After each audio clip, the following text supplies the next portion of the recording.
Riggy, no David Craig today, mate. I've heard he's been stuck at his horse stable, so you're stuck with me, mate. So can you tell me what it was like transitioning from under-18 football straight to the first team? Because I believe you missed out one step in the 23s. Tough, to be fair. Obviously, as you know, I was at school, so I was doing a bit of day release. I'd come in twice a week, kick you a few times, go out to school. You're doing your driving test now, I believe, and you failed your theory how many times, you just told me? Oh, I don't want to say that. Twice, but... Third time lucky. Third time lucky, mate. That's what they say.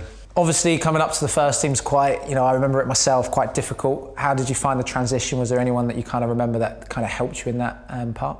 Yeah, two people, to be fair. I think yourself and Dan. Obviously, everyone knows that you're lovely and talkative, so... And I didn't pay you to say that, is that correct? Yeah, I remember you all the time practicing. Now you're one of the best. Yeah, I just remember briefly you practicing that left foot, and I think it's better than mine. I wouldn't say that, Riggy. I think you've left me for dead, mate, and you've still got many, many years on me. The ref knocks on the door, and we all come out into the tunnel. There's thousands of fans that would like to know what's this feeling of standing in the tunnel waiting to go out for the game. You can't really sum it up the words. I think you know yourself. As a local boy again, just excitement, nerves, all of that into one. Want to try your best, want to play your best, but then I think as soon as you get out and see everyone, I think you kind of calm down maybe just a little bit. So yeah, it's really good. I'm about 200 games in, mate, and I still feels like my first game. So going out in the tunnel and then stepping out there with the noise and the anthem, is that the most special moment of the game? If you look right, there's always a flag, and we're away side, and it's perfect, absolutely perfect. I think there's a flag of me, which is, I always look at it. Just a big blown up picture of your face. So I'm sure, mate, you carry on doing what you're doing. There's going to be more than a few flags of you out there, mate. Hopefully, that's the end. And if they don't, I'll get my mum to print one. Riggy, in my unbiased opinion, one of the greatest stages to be able to play your football on. Can you recall any of your first kind of appearances and any standout moments from it? Yeah, I think every moment is a standout moment for me, walking onto this pitch. Hearing the famous Roker Roar, I think it's unbelievable. Yeah.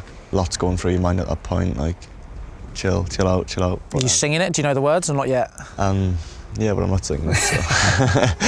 But yeah, like I said, my family were here too as well, so you can hear that in the background, but you kind of zone in on your family, and that takes everything out of you. Also, when you're on the pitch, it helps you play as well. It feels like you've got another burst of energy every time they sing your name or whoever's name.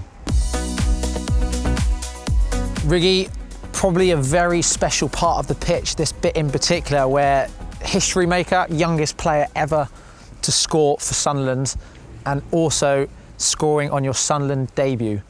Which one was more special? Oh, good question. I would say the Championship debut. I think that was so surreal. Can you recall it all? Yeah, every bit of it. How many turns did Dewey do before he crossed it in? 3. 3 turns before he crossed it in, and the ball's got crossed into just in front of the goal line, wasn't it? Yeah. Or how far were we out? A couple yards? Or you're debating you're a bit further out than I'm giving you credit for. Keep going. So you're saying a bit over here is where you headed it from. Yeah, and then I've just headed it straight into the ground.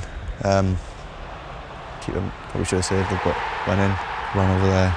And what was your thoughts as the ball hit the back of the net and you sprinted over there?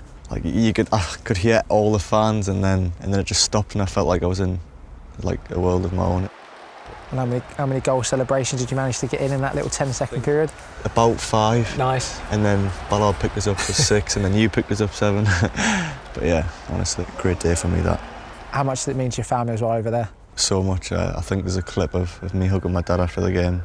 I think that hug was probably the tightest hug I've ever had in my whole life. But, I cried. Did any of you two cry? 'Cause I cried. Nearly. But it was a really special moment for me and my converted Sunderland fan of dad. Nice. And our good run of form at the start of the season, how much do you put that down to the new gaffer? I think he's been excellent, to be honest.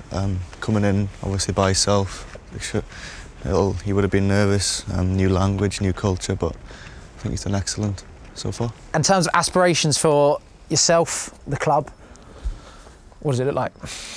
I think just developing. I think everyone can see how much we are developing. So developing as a player, as a person, and as a club really. So just keep going the way we're going.